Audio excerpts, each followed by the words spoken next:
Welcome, everybody. Common Sense Podcast, Season 2, Episode 2. We got you guys a great show lined up today with some very special guests. We got Mr. Randy Blank here. Welcome to the show. Thanks, Garrett. And we got Jason Geils over here from Rosewood. Thanks, sir. What's going on, fellas? Living the dream right now. Yeah, let's talk. Let's Talk rock about and bourbon. roll. Yeah. They want to get right into it. They said don't even waste any time. They're ready to rock. Well, Randy, let's kind of dig in and start off with you. Let's tell everybody a little bit about your background, what you started out doing, and where you got into where you're from, what you used to do, what you do. I know you're retired now, but give everybody a little bit of background about yourself here. Okay, I'm a chemical engineer. Went to Texas A&M. After I graduated, I kind of fell in love with wine. So wine was my first drink that I really enjoyed. But I always had a bottle of bourbon at the house. Maker's Mark, Weller Centennial, those were the two that I always had, but I wouldn't call myself an enthusiast back in the 80s or 90s. That was one of my drinks. Just your standard pour. Yeah, just standard pour. Well, I had Maker's Mark because I think my dad's best friend said this is the best bourbon out there. So that was all the research I had done, but I enjoyed it. What got me going down the rabbit hole was in the late 90s, I went into my local liquor store to get another bottle of Weller Centennial, and the manager comes over and says, I heard they've stopped making that I can't get anymore. And I said, well, that's interesting. Well, I really like that, so I went and bought another bottle off the shelf, and I asked him, I said, is there something similar to that? And he says, well, we've got this old Rip Van Winkle 10107, 10-year-old, higher proof, wheated whiskey. You might give that a try. And I said, is that the one with that bottle that looks like it's got a homemade label on it? It's just ugly as hell. He says, yeah, that's the one. So I bought it and took it home and enjoyed it. But when he told me that the Weller Centennial was going to be discontinued, I thought, well, how can I verify that? What's out there? What resource? So I get on the internet and don't find anything. But I find a forum, a bulletin board, so to speak, called straightbourbon.com. And once I got involved with straightbourbon.com and started doing research and got to know some of the people that were other enthusiasts and people in the bourbon industry, I fell in love with it and started making trips to Kentucky. What was that first trip like? Like where did you decide to go? You obviously went to Buffalo Trace first, I'm assuming, or... Actually, it was around the Bourbon Festival. The Bourbon Festival has two events, one in the spring and one in the fall. So I was going there really not to go see a distillery, which I would want to go do, but really to meet and hang out with these people and drink bourbon together. I imagine that's a lot different than what it is. Like I did that with my older brother about 3 years ago and went to the one in the fall. And I've heard it's evolved and it's changed. I heard even recently it's evolved more. So right. What was the Bourbon Festival like back then? I'm just curious because I know what it was like 3 years ago, and that was my first trip to really going to the distilleries, going to Bourbon Fest, and right. going down that road. It was more like a county fair that people drank a lot of bourbon. So not that different. Not that different. Pretty It much was the a same. county fair with the Kentucky Headhunters being the big name act on Saturday night or whatever. But the straight bourbon people that would get together for our bottle shares, there's a hotel there called the General Nelson. And that's where we would all stay. It was a Best Western.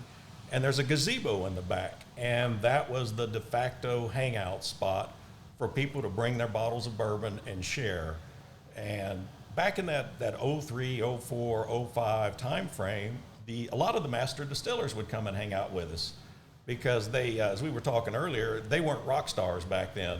And so we were their fans, and they would come and they would bring bottles. Jimmy Russell, Julian Van Winkle, Lincoln Henderson, all of them would come and say hi. Parker Beam, they'd all come by and say hi. You're making bourbon heads in all of our groups spin right now because you're like, oh, we just had this nonchalant hangout before and after the festival, and all these master distillers just came by, brought some stuff, and hung out with us. Well, they were still having to work hard to sell bourbon back then. Yeah. And so we were obviously some good customers of theirs, and so they would come and hang out with us.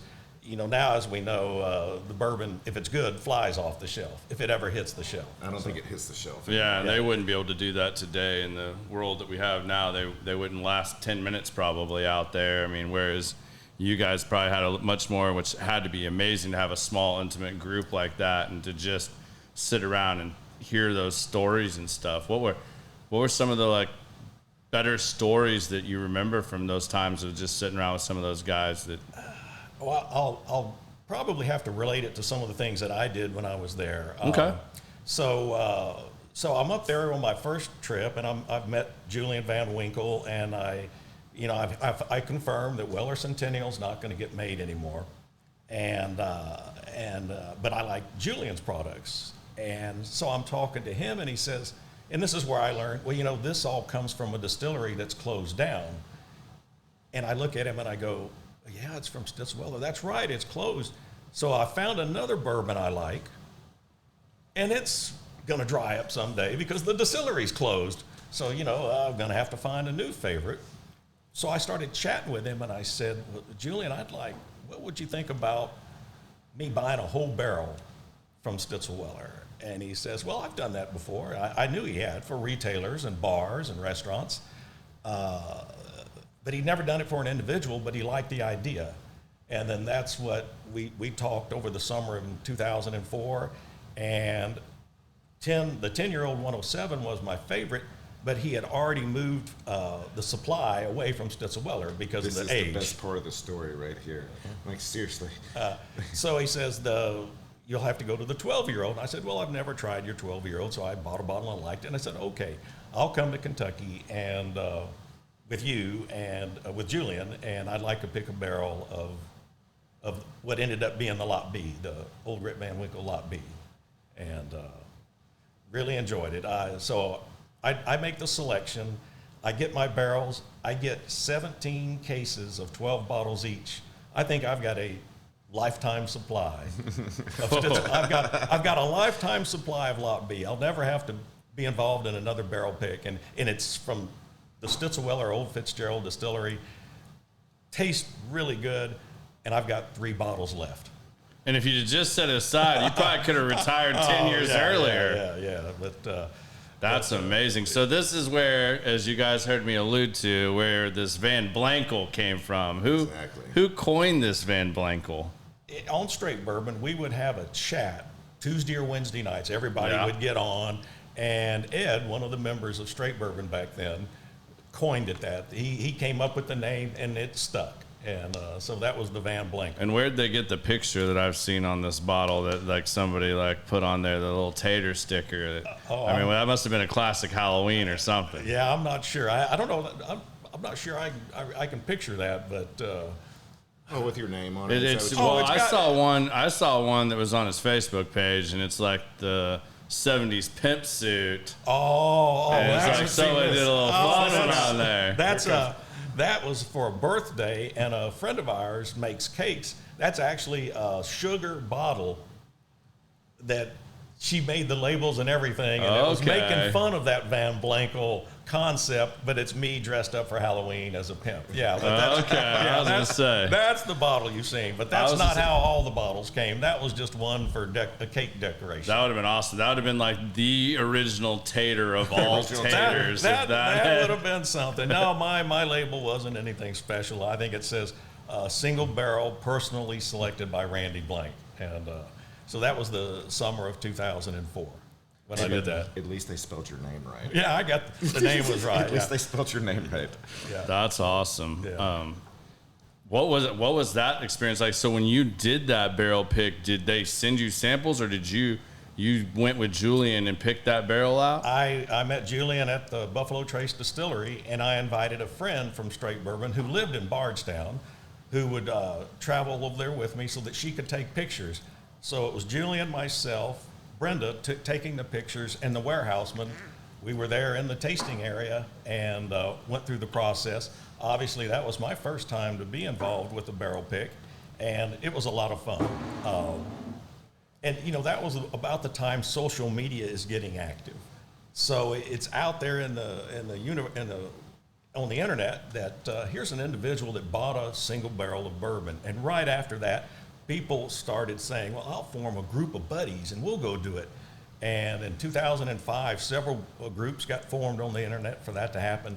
And then it's just taken off from there. Yeah, I think you're kind of the king. Like, you started this whole single barrel thing. I would agree. I don't know about that. It had been going on for a long time, but just primarily through the retail channels. Right.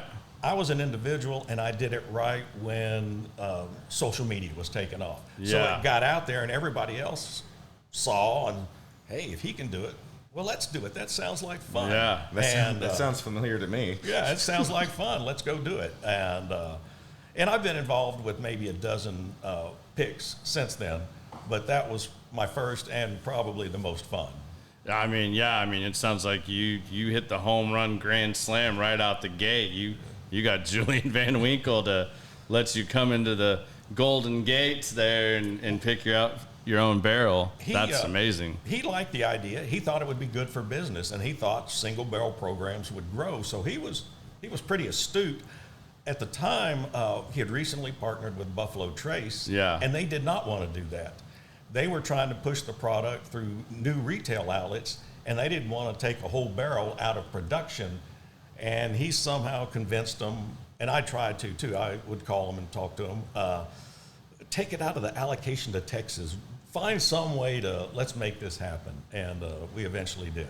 That's really cool. I mean, he seems like a really amazing guy. I mean, Pappy Land is one of my favorite bourbon books, and when that came out, and I forget the name of the author, the guy from ESPN, I did one of his virtual book signings during COVID, and Julian was on there for probably an hour and a half, and that was just one of my all-time favorite kind of podcast type things to watch. I mean, he just seems like such a great guy with so many stories and his passion for bourbon. I mean, I can't imagine what it would be like to go and do an actual pick with Julian. I mean, that had to be a very memorable, special experience. It was a lot of fun. It was a lot of fun. Really enjoyed it. Well, it's probably a good time to let's talk about what you do, Jason, a little bit. I mean, let's tell these people about Rosewood. I mean, you got Rosewood starting to do some big things here now.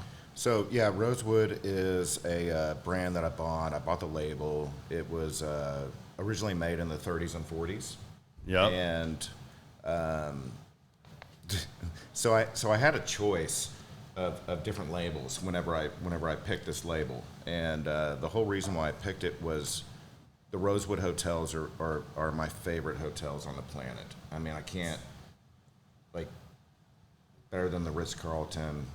I'm not calling anybody's baby ugly, but like, so the Rosewood hotels, and then I really liked the way that the label looked, and then I found out that it was in the Shawshank Redemption, which I thought was also cool. Yeah. But just really wanted to bring back something cool. So like, the whole vibe about it is kind of like the Great Gatsby, old school cool, just Art Deco, just classy and cool. Well, it's definitely got a period look. The label does. Thank you. It's really good. Yeah, and the blends that I've all tried, I mean, what you've sourced and put into these bottles has been absolutely amazing. I mean, I think the rye you absolutely hit a home run with. Like, you see, that. And as you see, we don't have a bottle. I've got the guy here, and there is not a bottle of the rye on the table. Like, I don't think I have a bottle of the rye I'm right kicking now. myself when you called me and you're like, you want a couple of these right now? And I was kind of like, oh, it's the holidays. I got this and that. And didn't take that advantage. And then I was hanging out with you and got to try it. And I was like, damn it, man, I'm not even trying to toot your horn here, but this is like, thank you. I mean, Willet's one of my favorite ryes, and that had a very, very similar profile to it for me that I absolutely loved it. I thought it was absolutely great.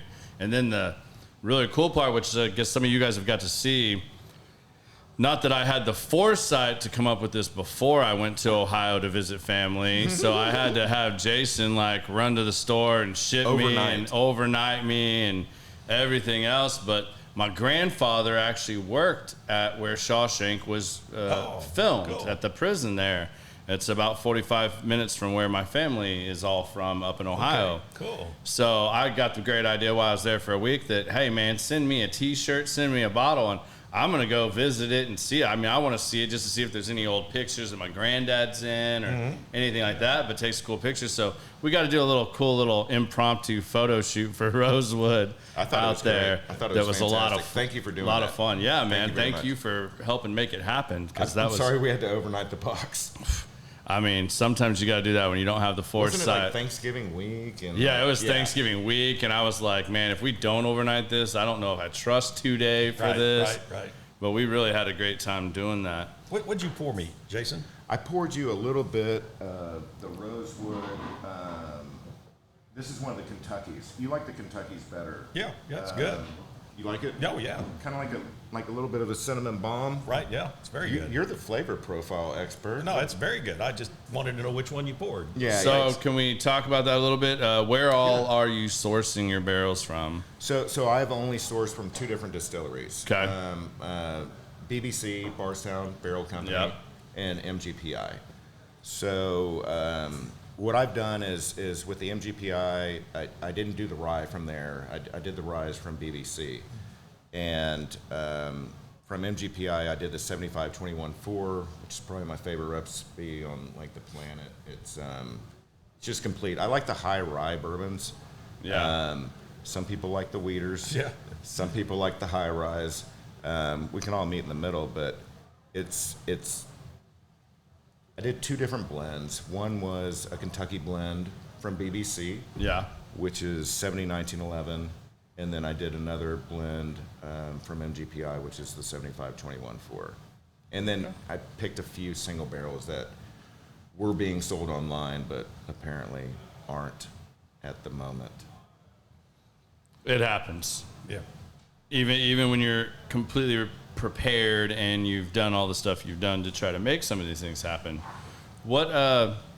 Randy, so let's go back to this. I'm still completely fascinated with this hotel gazebo hangout here where you have like Jimmy Russell and everybody out there. So aside from Julian, what's another like Sounds like Bourbon Palooza. yeah, I know. It sounds like, Bourbon Palooza, where you have all the rock stars of bourbon and you're just sitting on a patio.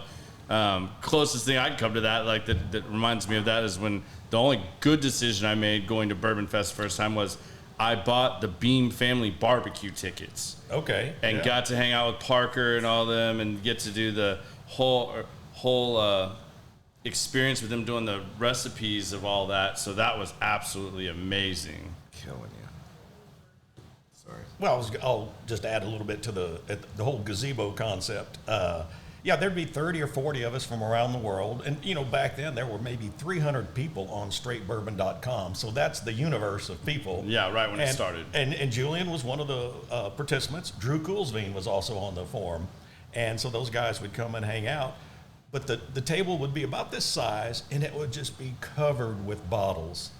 And someone might bring out a George T. Stagg or whatever. And on a 3-day weekend of this activity, it wouldn't even get opened. The stuff that was being brought was better?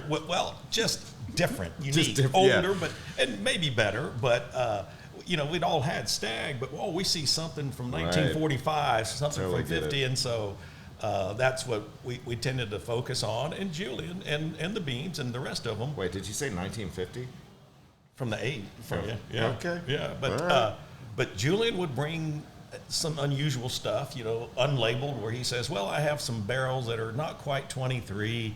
I just pulled, it's like 21 and a half years old, so I just pulled a bottle sample, and he would put it out there, and everyone taste it, and Just thieved a little 21 and a half because it's not 23 yet. And no big deal. I remember too, he formed his relationship with Buffalo Trace in 2002. And of course, Stitzelweller and Old Fitzgerald Distillery shut down. So Buffalo Trace is going to begin supplying his whiskey. Yeah. So they had made some products for him, and they were still young, 4 or 5 years old at that time. So we're talking 2007 and 8. And he brought them and put them on the table. Guys, I want your honest opinion.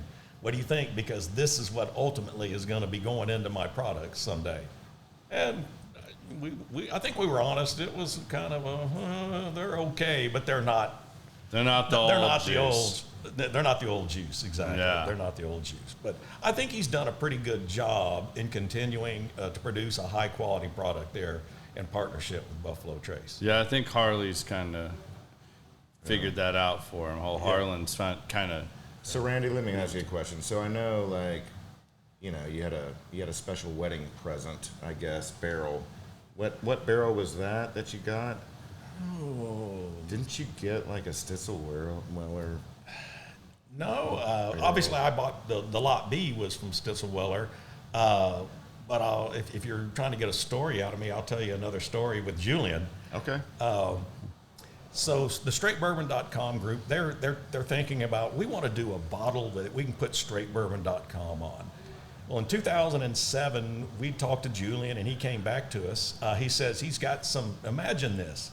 He says, I've got more 23-year-old barrels than we can probably sell through our normal distribution this year. Do you guys want to come and pick some 23-year-old single barrels? Not today. With non-chill filtered. How about if y'all come and buy 3 barrels worth, and we'll sell them through Benny's. So Benny's cooperated with us. They were going to be the retailer. So a group called the Kentucky Barrel Society, and one of the bottles there was picked as part of that group, is chosen to go pick these 3 barrels, and they're going to have the straightbourbon.com logo, and it's going to go through Benny's. So there were 8 or 9 of us in the group that show up, and Julian is there with his son Preston.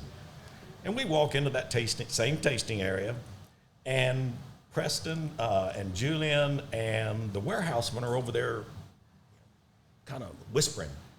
And he comes back and he says, guys, I hate to say this, but the barrels they've rolled out here are not the barrels I picked for you guys to taste. I remember this story. That they're just 5 23-year-old barrels that the warehouseman rolled out. And we said, well, okay, that's fine. What happened to the other barrels? And he goes, well, here's the sad part of the story. He says, I actually picked a stinker barrel of one of the barrels. I was going to test you guys and see if you were going to be honest with me and tell me it was nasty. And he goes, that barrel got dumped into this year's 2007 Pappy 23 release. Best part of the story. So he tried to pull a fast one. Yeah. And then he ended up throwing it in the blend. That's in the warehouse. Dropped it in the blend. What year is that? That was 2007. So that's the Pappy 2007 23 blend. that year had the stinker. As it turned out, and I've told people this. I've never been a big fan of the Pappy 23. I find it a little bit too woody for me. But we liked a lot of the barrels, and so we did end up buying 3 barrels of 23-year-old. And I heard a rumor you bought 3 and somehow ended up still getting a 4th one that they weren't real happy about too. well, that was this bottling. Okay. Yeah, we did. The luck of Randy. Like, sometimes it's better to just be lucky. You know, nobody was chasing stuff Yeah. back then, and so all you had to do was ask. And so the fellow that started the Kentucky Barrel Society, Cliff Michelle, asked, we'd like to do a Weller 12 bottling. And oh, by the way, we know you have some Stitzelweller Old Fitz barrels. Could we pick from those? And so we went there and we did. And so we ended up buying 4 barrels total. The group only picked 2. I was there, and I'm like, and this happens if you go on barrel picks. I know. I do it too. I've done it. You'll be in a group, and the group consensus is this. And you're like, no, I'm kind of over here. So I raised my hand and I said, I like those barrels, but that wasn't my favorite. Would you sell me a barrel? And they said, sure, we'd love to sell whiskey. So that's what that one is. That was my favorite of the 4.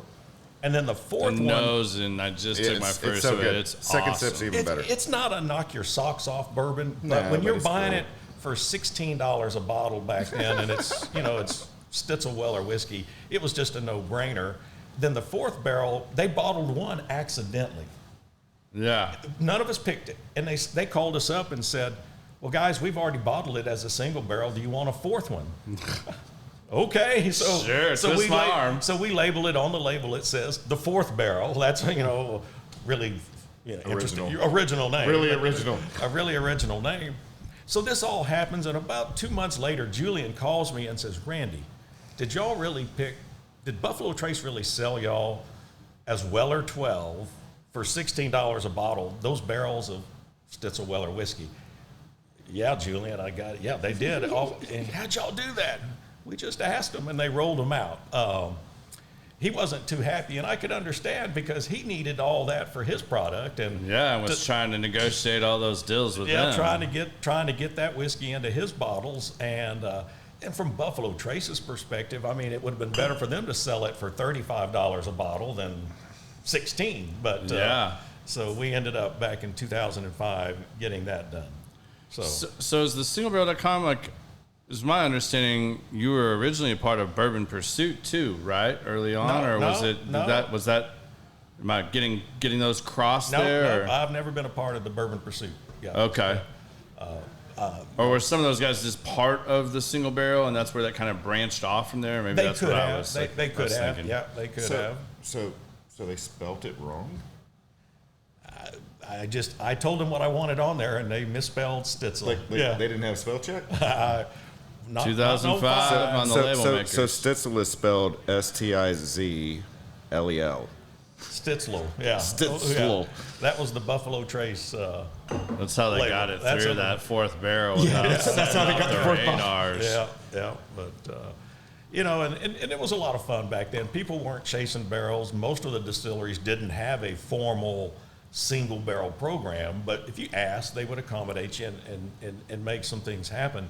And as we know now, every store, every group, every brand, everybody's doing it, and it's an important part of the business now. So based on your profile, I mean, you obviously really like Weeders. Right. I really like Weeders as well.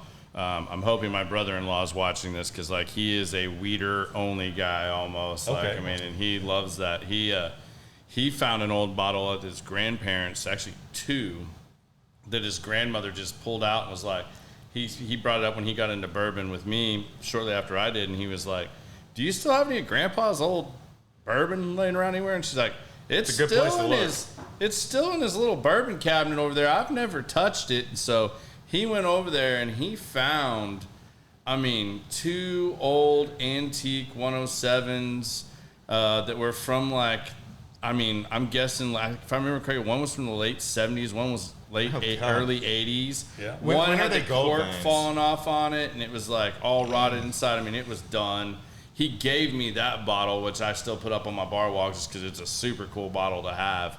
And then the other one was perfectly preserved. And, I mean, getting to try that, I mean, that's just, like, the pinnacle for me. Yeah. So as a bourbon collector now and like a big bourbon guy, you and I talked a little bit earlier on when we were getting to know each other a little bit earlier, and it doesn't sound like you still buy a whole lot of bourbon anymore, but when you do you find yourself, do you really just pursue older dusties and stuff like that, or have you found stuff in the newer arenas that you really like? My palate has, over time, and maybe this happens with age, I tend to like the sweeter ones. And I always liked slightly sweet when I was a weeder lover, but so I'm always looking for some sort of a sweet note. If I'm because this has a little bit of that cherry note, that classic cherry note in it. Yeah, it's got the cherry and a little bit of a sweet note to it. Kind of a little cotton candy is a term I use for a lot of the old Stitzel Weller whiskeys, is that you can always detect a little bit of that cotton candy. It's like the 107s. Once you let them open up a little bit, you get that cherry. So every time I crack a 107, I put it in the back of my cabinet. Now that you said cotton candy, that registers so true to me on that. Yeah. I get it too. That's excellent. You're messing with my brain. And then that happens. That happens. And then you're also a part of one of the, in my opinion, one of the more legendary single barrel groups is the 1789 Bs. What kind of influence have you been able to have there, and what are you guys really looking for there when you guys are doing stuff now? Yeah, that group was put together. It used to be you don't talk about it, but now everybody knows now. But it was put together in 2010, and it was a kind of a spin-off of the straightbourbon.com website, because that had grown and there were so many people, and there's just so much noise, like on the Facebook pages. There just gets to be noise. And a couple of the fellas says, let's just go form our own little social group. And it's not about barrel picks. It's not strictly about whiskey. It's going to have like a three-legged stool. We're going to talk about cigars. We're going to talk about whiskey. We're going to talk about food. And we're going to keep it small. So they set the cap at 70 people. But fairly quickly, whiskey became the dominant topic, and buying barrels came up. But before 1789, there was the cigar group, which plays in. Job opening. I knew I was going to do that. Haven't done You that are since fired. episode, what, 2? Haven't done that since like episode 2. Tell everybody a little bit about the cigar group that was first. Yeah, 1789B is, one of the years that they said bourbon was invented, and B for bourbon. They had a 1492C was the name of the cigar group.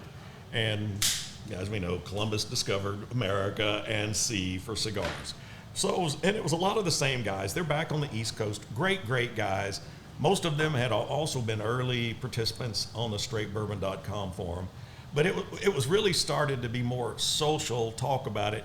And then it evolved into, we started picking barrels and really nice guys. I didn't really organize any of the barrel selections in that group. That's kind of handled by the guys that founded it. But I participated in many of them. Particularly early on, and I think we're up to 150 or 200 barrels that we've bought in 12 years, but it's not all bourbon. It's some rum, some Armagnacs, cognacs. We've kind of branched out as it's become more difficult to get access to good bourbon. Do you think that's really derived from just the fact that it's really hard to get bourbon single barrels now, or as I've found in my bourbon journey, I have gone from being somebody that just really liked the Weeders early on. I was a big Crown Royal guy early on, and then I kind of gravitated towards some other things. And then early on in my bourbon journey, I didn't go chasing the allocated stuff because I was very late to the game. And to me, chasing that, I wanted to go find some of these guys that were doing craft stuff, the guys that were old family recipes, old guys that were trying to really make a name for themselves, doing innovative, neat things. It's where I really gravitated towards Spirits of French Lick and some other things like that, where I wanted to find stuff that you could find. Maybe you had to go to that state, and maybe it wasn't sold here, but I gravitated towards that, and I started experimenting in that whole line. But then I kind of graduated from that, and then it was into more of the bourbon clubs, and then it was trying a lot of these single barrels.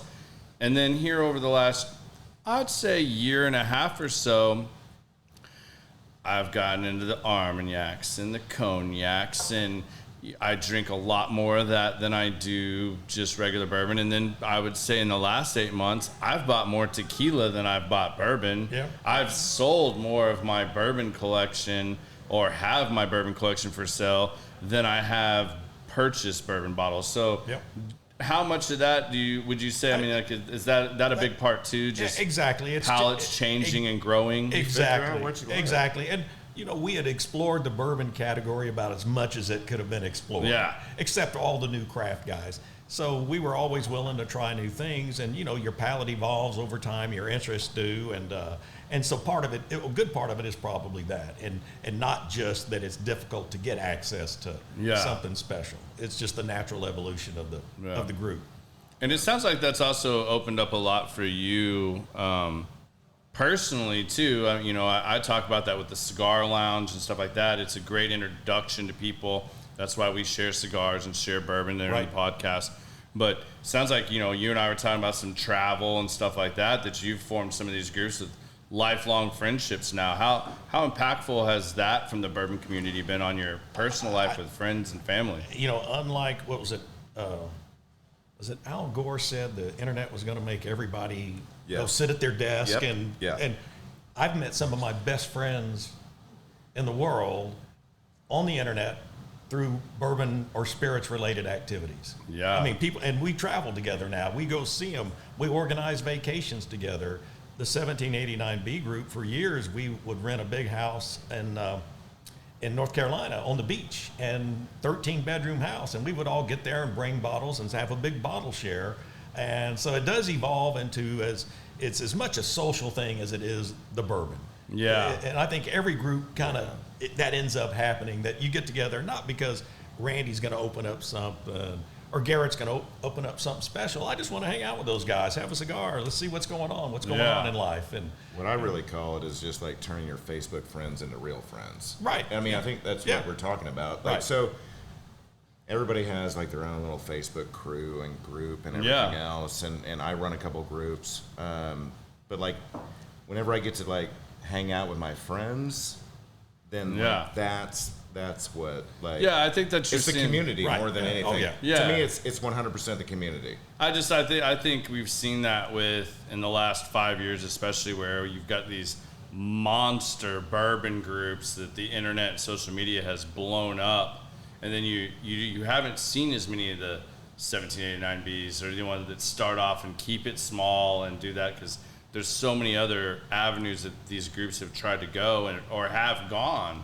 And I think it's important to kind of, hopefully I would like to see more of that where you have some other spin-off groups like that. That's why I talk about them quite a bit on here. It's one of my favorite groups to be a part of is the locals. These guys all get together once a week, typically, to have lunch together. And it's not just about bourbon, we just sit around and have lunch. Yeah, we talk about work, we talk about everything. Work, life, and everything else. And I think that's an important aspect, no matter what your hobby and passion are, is to kind of try to find a way to align those things. Right. So I think you've done an excellent job of doing that. You probably have everybody with the coolest stories with it. Well, I mean, they did combine food, cigars. Yeah, food, cigars, travel. I mean, it sounds kind of sexy. Yeah. It's been a lot of fun. But, there's groups like us, all over the country. But as you said, like the Houston Bourbon Society, it's, 6,000, 7,000. Yeah. So it's kind of hard. It's gotten so big, you can't hold a social, without excluding 99% of the people in there. So exactly. It's hurting feelings. Yeah, exactly. So you end up having these smaller groups or subsets that get together and do stuff together. Yeah, that's awesome. That's actually why I started BSM. I couldn't get into any of the cool kids. I couldn't get into any of the cool kid clubs. So I made it, instead of it, like everything is like so exclusive, right? With the small clubs. That's why I made BSM to where it would just be a big club for everybody and everybody was invited.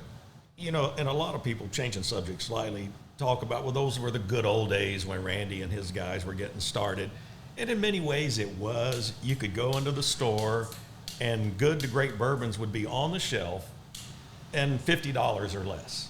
And but there was absolutely no new products being developed. I mean, the bourbon shelf or the bourbon aisle in your store in 2000 looks just like it did in 1990, or it may have even been smaller.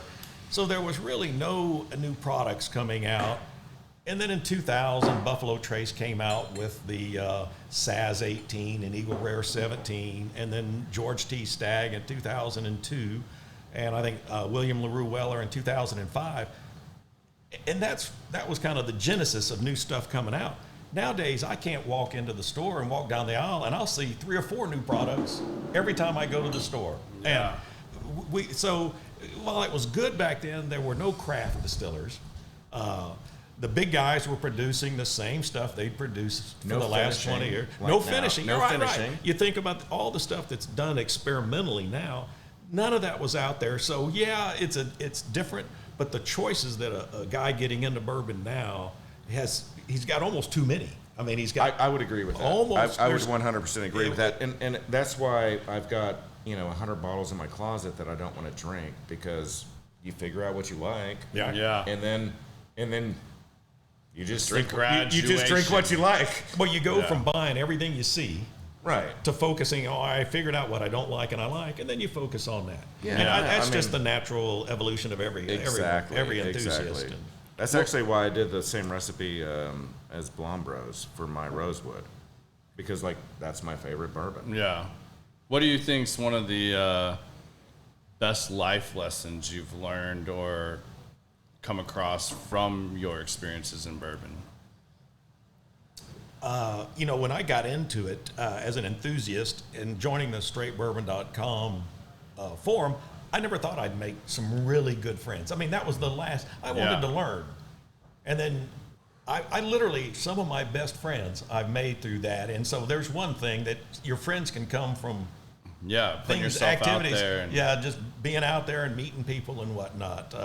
So that's definitely one. And, not just unique to bourbon, but relationships still matter in any endeavor. And it really matters in the bourbon world. And, if you want to get out there and try some of these things, some bottles that no longer exist or are difficult to get, you're going to have to be out there and socialize a little bit and get to know the guys.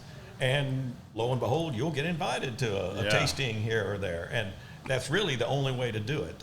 You just can't raise your hand. Hey, I want to go to a Julian Van Winkle party. I want to go. You're going to have to, Wait, that doesn't happen? Build relationships. And that's one of my favorite stories about Julian and his son Preston. I don't know if you know this one. Have you read Pappy Land? I have not read Pappy Land. Okay, I highly recommend it. I think you'll find a lot of interesting stuff in there. It was a very well written book. One of my favorite stories, and it's kind of with me, I got razzed pretty hardcore about chasing craft distillers and stuff early on, and that I wasn't, just this guy that had all this, B-tack and all this other stuff. I mean, I can remember those days in my early on with the bourbon clubs pretty well. But one of my favorite stories that he told, I remember Julian told this when he was doing that live podcast with the book release, or if it was just something I read in the book. But Julian and Preston were hanging out in New York, meeting with one of their big bars that, they have a relationship with. And Preston says, I'll go get the drinks. So Preston goes up to the bar and he sees Pappy up on the bar and tells the bartender, I would like to get that Pappy 23 up there. I would like, 1 cube of ice in there and a twist of lemon peel in there. And this bartender looked at him and was like, are you from outer space? Like, I'm not doing that to Pappy. If you want that Pappy, you're going to drink it neat. And Preston was like, really? He's like, that's how I would prefer to drink it. And the guy's like, I can't do it. He goes, well, my grandfather preferred it that way. My dad prefers it that way. And quite honestly, I prefer it that way. And by the way, I'm Preston Van Winkle. I'd really like to have that if you don't mind. And then the guy's like just falling over. He's like, holy shit, I just told Preston Van Winkle I won't make him his Pappy the way he wants it. Just called his baby ugly. Yeah. That's right about Julian and Preston. They prefer cocktails as much as anything else. That's how they drink their bourbon. Back in the early days of the Whiskey Fest, and I think they had it in different cities, Chicago, New York. I'd go to the one in Chicago, and we'd go to either Twisted Spoke or Delilah's, and Preston and Julian would be behind the bar making old fashions or Manhattans with their rye, and they would be back there being the bartender, and because they liked selling their whiskey in a cocktail because that's a great way to drink whiskey. Yeah, I 100% agree. Yeah, neat is too, but man, neat's great, but cocktails are fantastic. Cocktails are fun. The Beams said that too when they were talking. I forget what's the youngest Beams name right now that's running the show up there. I forget what his name is right now. I can't think of it. Anyways, when I was at that family barbecue at the Bourbon Fest, there's this little old lady that stood up, same kind of thing, and they were doing kind of a Q&A thing, and she said, I forget what special release they had out, but it was some special release, and she said, I got a question for you. And his dad obviously wasn't there. This was during COVID, and with his health and his age, they weren't letting him go to events like this. But he was like, I'll take a question, and she says, my son-in-law told me that I committed a sin. And he was like, okay. And she was like, yeah, I bought some of this bourbon here. It's always been my favorite. I bought it, and I like to drink my bourbon with Pepsi in it. And I poured Pepsi in it. I've never heard Pepsi, but I've heard Diet Coke with Pappy 23. She said, I poured Pepsi in it, and he about fell on the floor. Did I really commit a sin? And he goes, ma'am, you drink it. She goes, was it the best damn one you've ever had? And she goes, absolutely. Yeah. And he goes, then you drink it however you like it. And I'm pretty sure my dad 100%. And my grandfather would tell you the same damn thing. 100%. Yeah. So I always find it, you see some of these guys and it's, they even prefer it in cocktails, like you're saying, a lot of time. It's like, it's not a one-trick pony here that you just have to drink a certain way. It's made to be enjoyed however you like to enjoy it. So one other thing I know, like, about us is we like our bourbon cold, right? I'll put an ice cube in mine. Yeah, me too. And of course, a lot of the guys, some people will be like, "You're not drinking it neat." You're committing ego suicide. Exactly, exactly. I'm like, I can drink it however the fuck. Yeah. The Straight Bourbon Group would have a bourbon tasting competition every year. It's a lot of fun. It'd be different kinds of formats, but it's basically a blind tasting, and you're trying to pick exactly what it is. And Chuck Cowdery, the spirits writer, won it the first 2 years we had it. I ended up winning it a couple of years after I 2 years in a row. 2 years in a row. 2 years in a row. But I'm tasting my samples, and I'm putting an ice cube in it.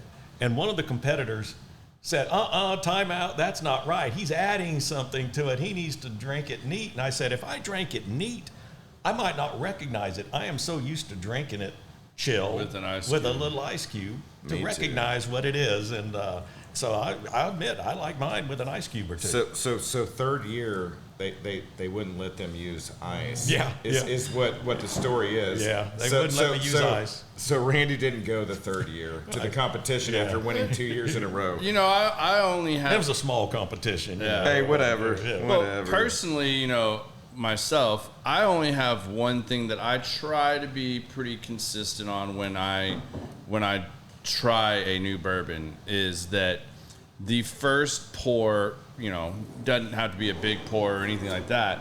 The first pour I always try to have neat.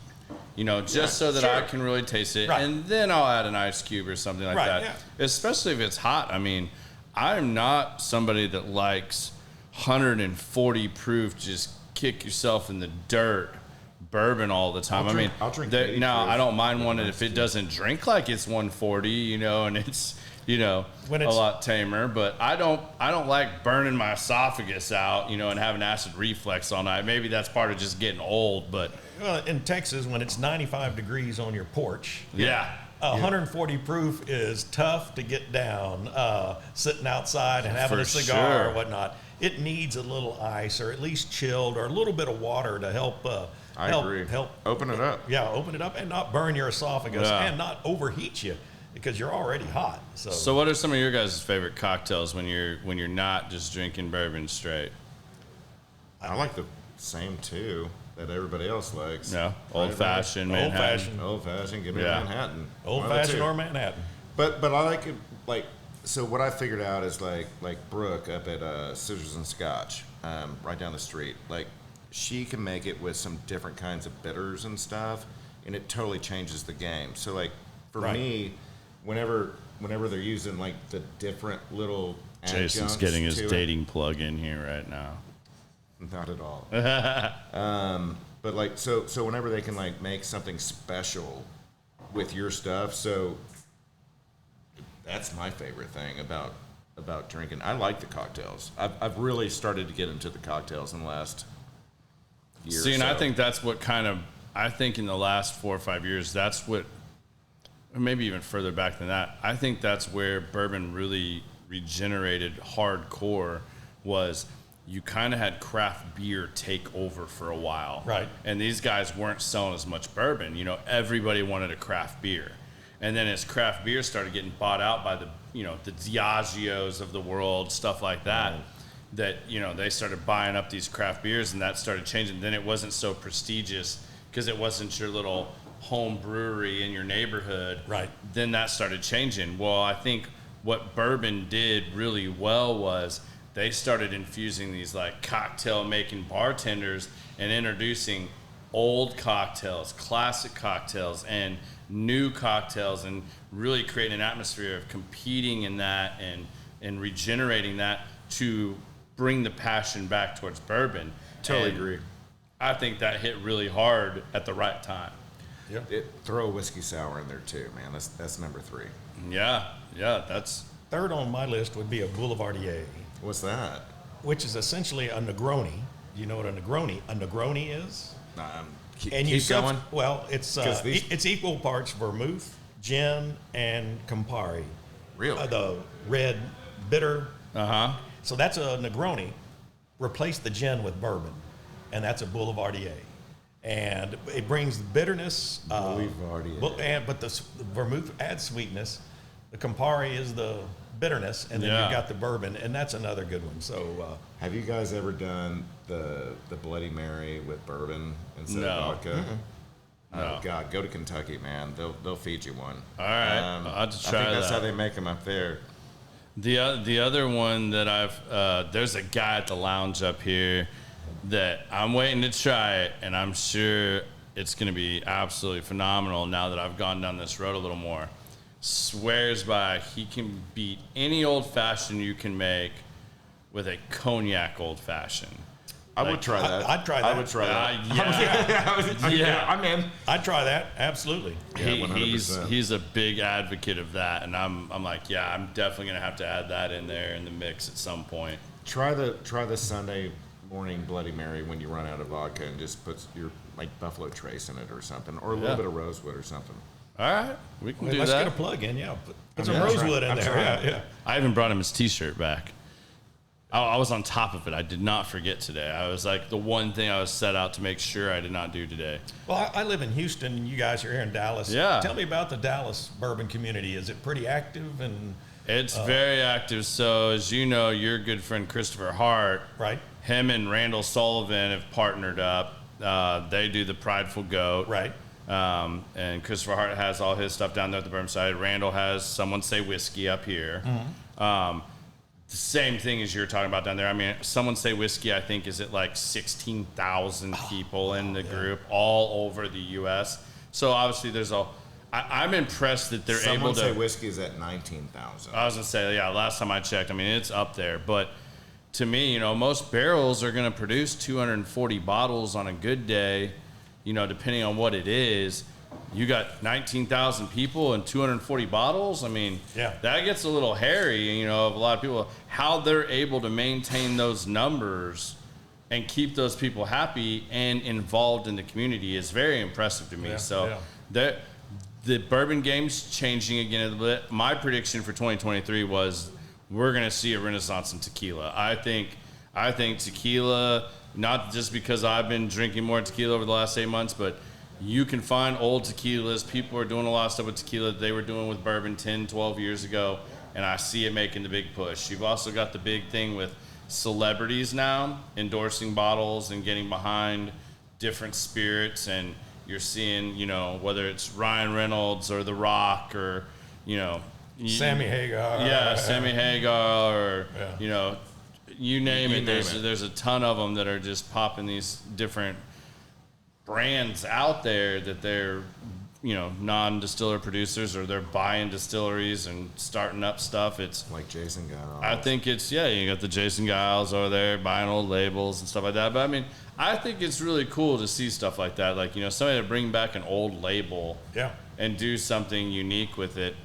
I hope some of these craft distillers really start honing in their skills and not just try to do something that is so uniquely different, that now that they also start venturing down go taste some of those dusty bottles and really, see if you can create that again. Like, because there's a very fine line in the palate of a lot of these dusties. That's kind of where I've gone with bourbon now is, I'll try and sell, 10, 12 bottles of whatever it is I have that everybody wants now. And then I'm going to see one of my buddies that has some of these old dusties, and I'll buy 2 bottles just because I enjoy that old bourbon taste that you can't find it as much anymore. And for somebody to be able to do that, and I think it's going to take one of these really interesting people like, what is his name? The guy that's doing, he owns those, he's doing all the yeast strains and stuff like that, and he sells a lot of people their own yeast strains. That Wilderness Trail, I believe, up there. They've got a good reputation. Yeah. They've got a great reputation, product. and he's bringing back a lot of these old yeast strains, and he's working with people like Alan Bishop, who's bringing back heritage, what do you call it, like heritage grains and, different strands of they're going back through the, what do you call it, like the seed depository, and Right. bringing back these old heirloom corns and stuff like that, that I think if the way it's been booming, if enough money goes into some of that and bringing back some of that it's going to take one Alan Bishop bringing back a corn strain or a yeast strain that allows somebody to make something that really tastes like old Stitzel-Weller or something older, and that's going to blow up, I think. I mean, I think that's the next little niche that everybody's... I'm a rye guy. Yeah. And I'm a huge fan of, like, what New Riff has been doing, right? Even though it's only 4 to 5 years old. I mean, their rye is spectacular. They've done the Balboa rye, which is phenomenal. It's a smaller grain than the regular rye, so it gives more flavor. Well, I think as people's palates change and people start trying the ryes, and there's a big group that's going to like that, then you're going to see there's a big demand for rye. And you look at the bourbon shelves when you go down any one of the big stores, rye's like this, everything else is this times 10. If that takes off and people start digging into that, then you're going to see the reverse thing. Then all the rye is going to be allocated. It's a little bit more expensive, but like I just like the flavor so much more than like just the straight corn whiskey. Yeah, there's a lot of that.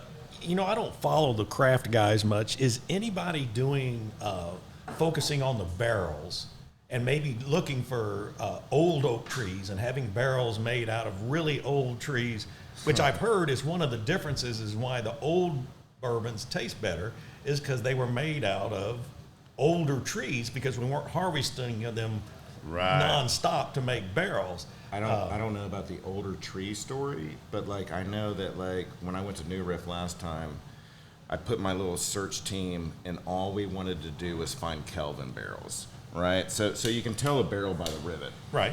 So they give us a list of barrels, we go around, we check them out, and I'm like, everything with a smooth rivet, we want to taste that.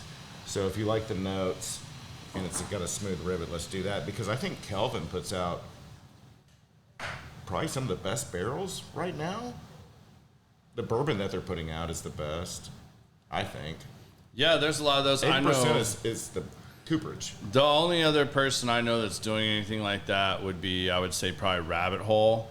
Rabbit Hole's doing those Mizunara casks, which is that Japanese wood barrels that they're, those barrels, if your normal barrel's $300, that barrel is $1,200. Wow, so then you're paying an absolute premium for the juice that was aged in that. But I think that's another avenue for people to really look at is exploring the barrel science there too. And like you said, maybe finding some older wood. I wonder how much it'll change though if they have to go outside of the U.S. You go Canada or somewhere where you can find these same trees to do that. Because I'm sure geographically that will have an effect too. That a lot of them originally back then, I bet the majority of those trees were coming from that East Coast side, central U.S. right there, one side of the river or the other. Right. Yep. And until you get some more age in those as they're replanting all that stuff, I don't think you'll see that for a while. Yeah. So Maker's Mark is doing a really cool project, and Maker's Mark is one of the coolest companies on the planet. You like Maker's Mark? Sure. So they own their own water shed, and they just planted like trees for like a 200-year project or something, so that like they're going to be able to make their own barrels forever. So like Maker's Mark is one of the coolest companies on the planet as far as bourbon goes for me. And their stay program is the best thing bourbon ever had happen to it, in my opinion. Because you can make something out of Maker's Mark that does not taste like Maker's Mark at all. Yeah. And I did 3 of them a couple of years ago, and it's like still some of my like favorite bourbon. Yeah, you get a lot of inflection of flavor out of those different staves. It'd just be interesting to see their stay program is phenomenal. Who can maximize that the most. You like the Choco Taco? Yeah, I did. Choco Taco was really good. Yeah, you gave me a sample of that. Yeah. So what other things, Randy, let's talk about some of your other interests here a little bit, because it looked like you are really also into cars and racing. Are you like? Because I got addicted to F1 this last year up here, so I'm a little curious where you fall on this race car stuff, because I've seen a lot of stuff. So like Randy's the only I only know 2 people with lifts in their garage so they can park a race car underneath another race car. Yeah, I've been a car guy my whole life, but never thought about it seriously as a business. And me and one of my buddies I met through straightbourbon.com and another mutual friend, we put a race team together. And so it would be a reason for us to all get together. And so we raced in the Pirelli World Challenge for 7 years, starting back in 2010. And I'm a road track guy, so I like driving my cars on the road track. But yeah, I'm definitely into road tracks and love cars. And I'm no longer into racing, but I still have a couple of cars that are fun to drive. And actually, Kentucky, since we're talking about bourbon, the road course down where the Corvette factory is in Bowling Green is an excellent road track. So that was another reason to always make a trip to Kentucky, is to stop there, go to the museum. If I brought one of my cars with me, go around the track there at the Corvette Museum track. But yeah, and like I said, I got together and formed the team with another straight bourbon guy, and it was as much a reason to get together everyone. The social aspect, it kind of gets back to the whole social aspect. And with the racing, the girls enjoyed it because my wife Val made a couple of trips to Kentucky. I've kind of seen it. I stayed at the Best Western, General Nelson enough. The rooms smell like you know what. She wouldn't come, but boy, you talk about racing. All of a sudden, we're going to Florida. We're going up to California. We're racing all over the country, and she was renewed interest, and my extra buddy's hall wife. passes. Yeah, exactly. So exactly. So let me ask, what's in the garage? Right now, I have a 2014 Z28 With a crate engine in it.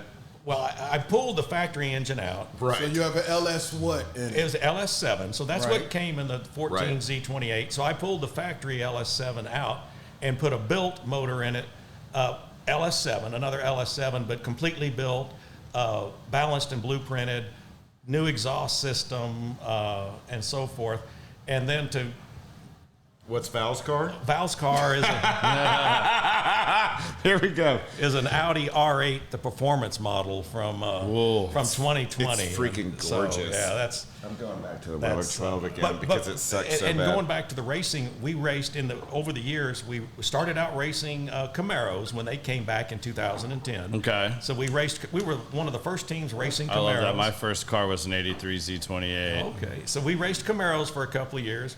Then we moved over and raced the Ford Mustang, and we ended up racing Porsche Cup cars in the Porsche Cup Sexy. Series. And that's when we won a championship racing Porsche Cup cars. I was not the driver.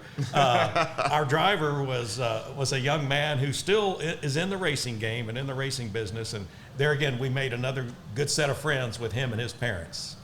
The social aspect, which racing is a really social activity. So Yeah, there's a lot of guys up here at the lounge that are really into their cars and the racing and stuff like that.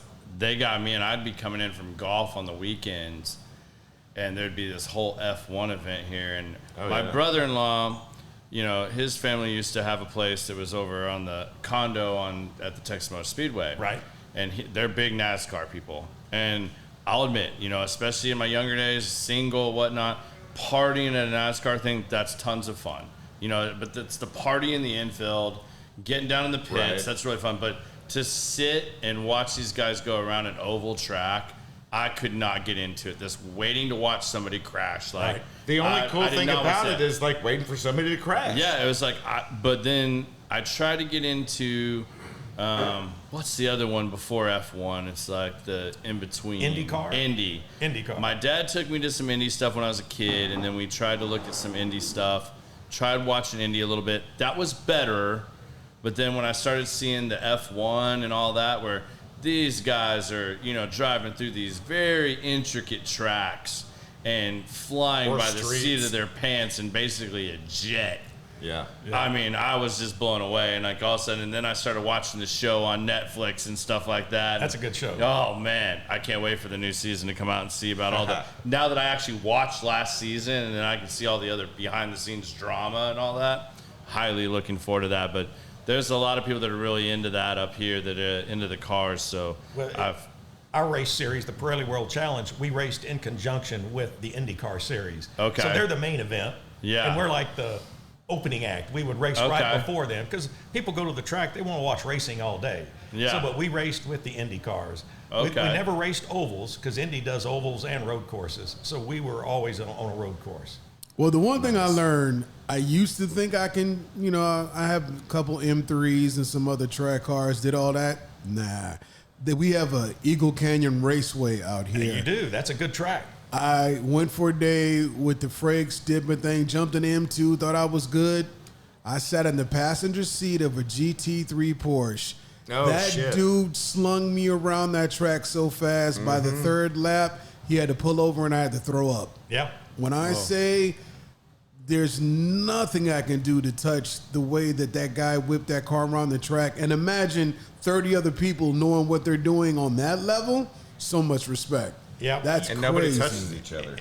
Most people think For the most they know part. what the limit of their car is. No. You put a professional no. driver in the car, and he'll show you what the limit of I that drove car the is. same car, and he drove that thing so vicious, I had to double check it was the same car. Like, there's no way we're taking this Apex at 113 miles an hour, and then he sped up. I'm like, no, I can't do this. I mean, we got Derek on the side. He's got a Lotus. He works for Yeah. Lotus. One of the best handling cars ever. Well, like the Frakes up here, they're big car guys up here a lot, and Brandon is ate up with racing, and he goes and does a lot of these track days and stuff, and he's got an older Porsche that he takes out He there. has a 928.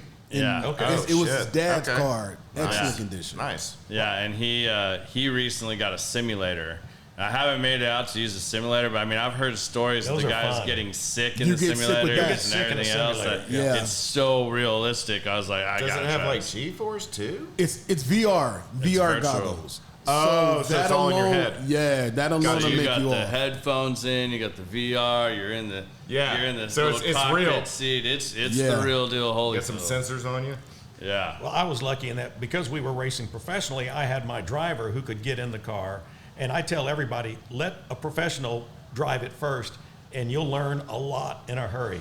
What the proper line is, where to brake, when to accelerate. 100%. You learn so much with a professional behind the wheel. So I Hit spent a that lot peak, of I had a hit lot that of peak and instruction. accelerate. I had a lot of instruction time with our driver. And, Nice. yeah. So do you nice. prefer to drive Val's car or your car?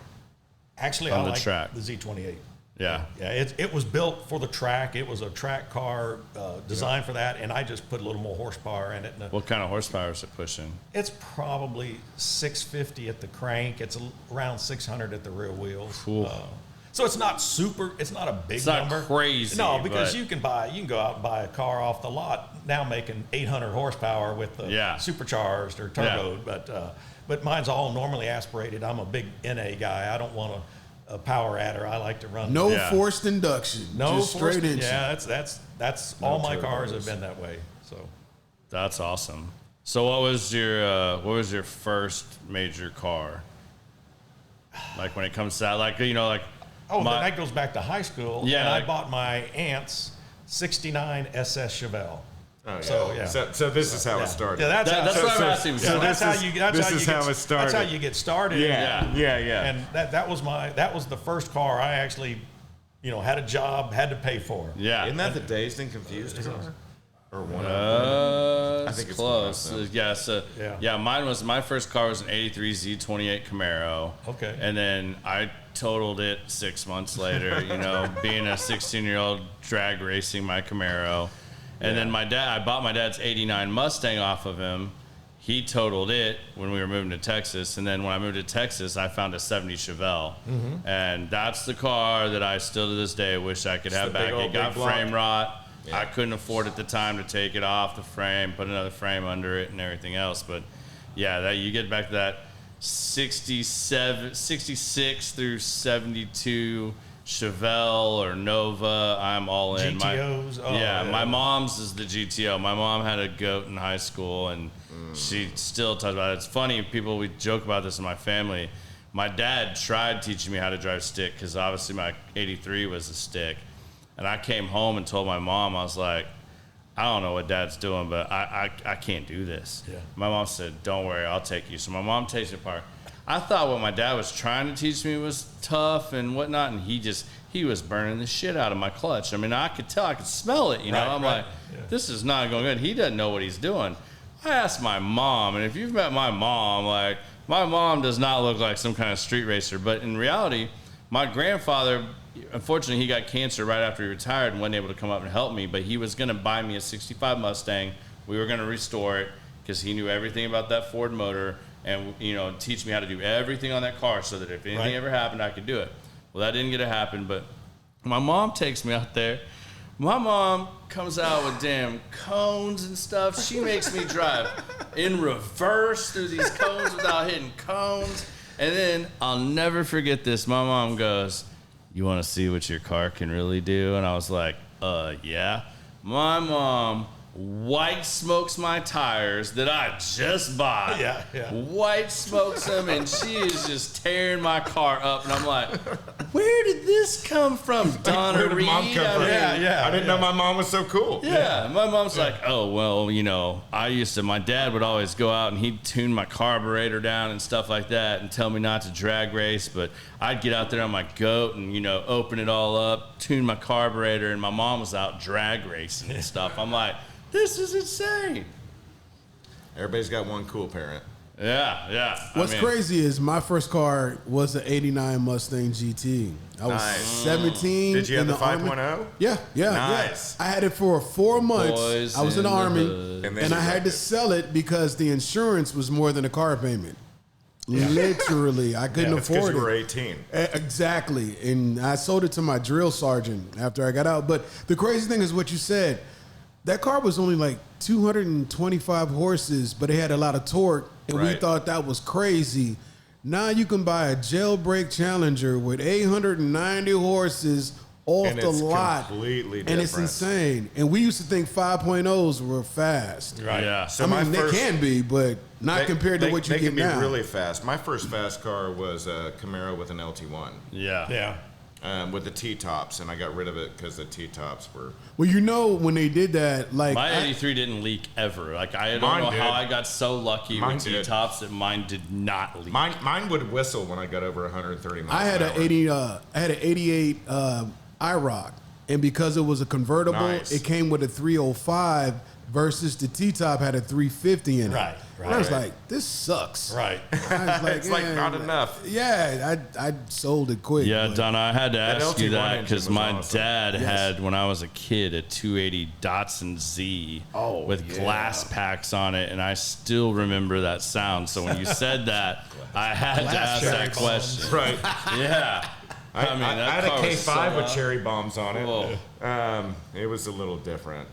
It was really fun dropping my kids off at school whenever I had that K5 I'm sure. on 40s. Now I just piss off all my neighbors when I cold start my truck because it has an outlaw muffler on it with duals, and Yeah, you don't exactly. think about that. And my whole neighborhood comes out You like, gotta let it warm up though. You gotta let it warm up. what you want me to do? I gotta gotta, let I it gotta warm up. leave. You It's have remote to. start. It's cold outside. You have I'm to. used to it, but I'm pretty much the neighborhood alarm clock. They know it's time to get the kids off to school. Yeah, basically. Yeah. All right, I'm going to ask Jason a question. So you've done some bourbons and ryes. Yeah. Is there a different spirit maybe in the future, a rum or something else, or are you going to stay with the brown water for now?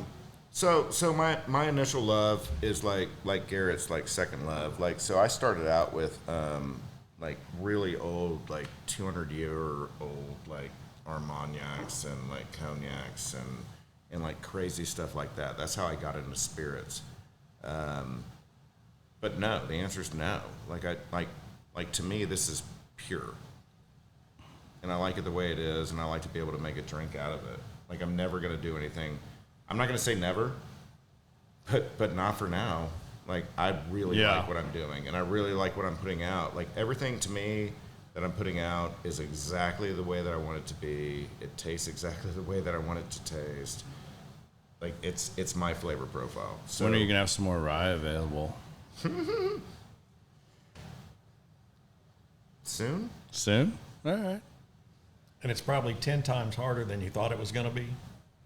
Love you, man. Love you, man. A little bit. It's No, it's been harder than I thought it was going to be. yeah. I mean, any business, any startups, is Yeah, but I mean, I'm super. I'll say it too. I'm super so- proud of what you've done because I mean, I remember when you first started talking about this when I first met you and you It's been bought like that a year. label. It's been like a year. Yeah, but you started this. I mean, whether it started when you go back to when you were doing picks to when you bought the label and all that, and the amount of work you've put into it. I just want to tell you, I mean, as your friend, I'm proud of what you've put out there. Like, not I'm many really happy people with can what's in the actually bottle. take it even that far. There's talkers and doers. I'm just really happy with what's in the bottle. You should be. Thank It's you. good. You should be, yeah. I know I keep going back to that Weller 12, but I mean, come on, like it's not every day. You're going to But you drink get something. a 2005 Weller 12 for $16. I mean, I don't even feel bad about heavy pouring because you only paid $16 for it. You drink all you want. Hopefully there's some left to go to the next bottle share. But, Yeah. Which is about time, right? yeah, we're getting there.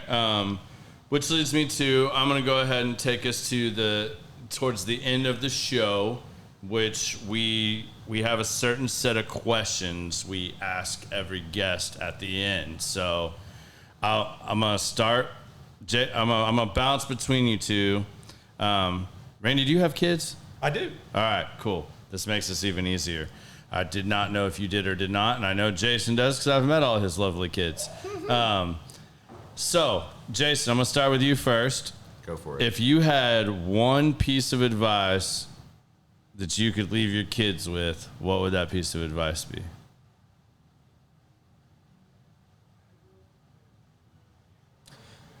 Live every day like it's your last, and love your friends like you've never loved anybody in your life. All right, Randy. You know, we all get to make decisions in life, and some I've always tried to emphasize to the kids, some are more important than others. What you wear to school today isn't going to impact your life. Pick a dress, pick some shoes, and you'll get fine. But if you can get about half of the important decisions right, who you hang out with, Huge part. who you hang out with, where you go to school, who you marry, if you can get it 50% right, you'll do well in life. Don't dwell on making the right choice on shoes or the dress. Get the big decisions right, and that's what's important. It's who you hang out with, right? Yeah. All right, now I'm going to give you a little more time to think about this. We're going to flip it, and I'll ask Randy the next question. That way you get a little time, so it's a little backwards this time. Okay. All right, so every show we end it with, one of the things we end with is give us your 2 cents. And give us your 2 cents can literally be anything. It could be something that's come to your mind during the show, something you just want to say, something you believe in, something you're passionate about. Every guest is given something almost completely different. So it's totally up to you what you give as your 2 cents. I tell people to be adventurous in life. And I'm not saying from an adrenaline standpoint, don't go have to climb mountains, but don't be afraid to try something that you wouldn't have thought of doing. And I've done that so many times, and I've made so many good friends by just doing something, like going to Kentucky and buying a barrel of whiskey and stuff like that. I've made so many friends from that process. Just be a little adventurous. Don't stay in that closed cocoon. Get your paycheck in the mail every 2 weeks. Be adventurous. Take some chances in life. I like that. So That's I solid. totally agree with that. And the only thing I would add to that is like join Bourbon Club. Join Bourbon Club. Join Bourbon Club. It doesn't matter what bourbon club you join. Join Bourbon Club. You're going to be able to taste great things that you've never been able to try. You're going to be able to meet great people that you've never been able to meet before. To me, bourbon's all about the community, and that's what I really, really like about it. Is I've been able to meet people from every spectrum of life, and my favorite part is just hearing the fucking stupid like bourbon stories that we all have, you know. And I mean, Yeah, it's a great part that's of my it. favorite part is just the people. Yeah. and making Facebook friends into real friends. Yeah.